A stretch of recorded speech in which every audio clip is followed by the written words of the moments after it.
name's Elizabeth Harrin from the projectmanagement.com blog The Money Files, where we look at different aspects of project budgeting advice. Today I want to look at sunk costs and how that influences your decisions to close a project.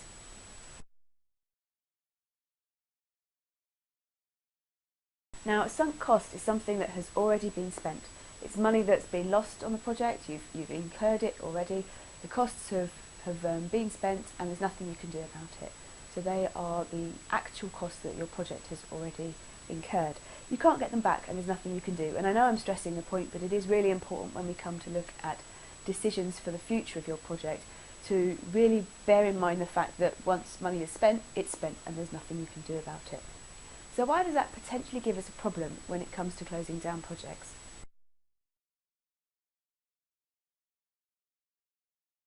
When a project is performing poorly, people will potentially look at what has been spent on the project already and want to get a return on that investment and think, well, actually maybe we shouldn't close this project down because we've already invested however many millions of pounds, however many thousands of dollars in doing this work, and we want to make sure we get that return back.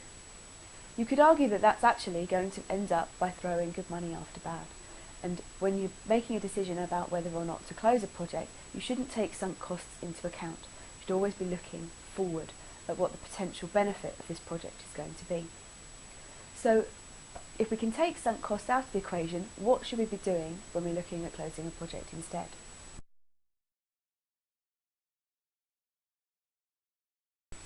If you're looking at closing down a project, you need to take lots of different factors into account, but how much you've already spent on it isn't really one of them. Remember, that money has gone, there's nothing you can do to get it back. So when you're looking at what the future performance of that project should be and what potential benefit it's going to offer the company, forget about what you've already looked at spending and think about what benefit you're going to get. If you're not going to get a benefit from the project, then close it, regardless of what investment has already been made, because that money has been spent, gone, there's nothing you can do.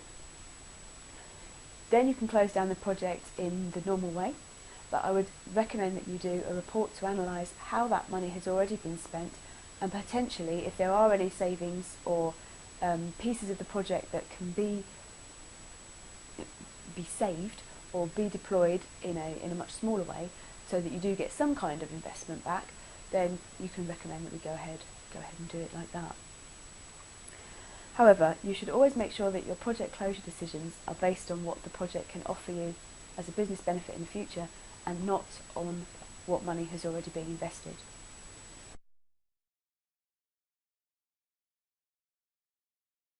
So to summarise, you should always be looking at making your project closure decisions based on the future performance of the project and the benefits that it can offer the organisation, and not on the amount of money that you've already invested in what potentially could be something that's going to deliver nothing of value to your organisation.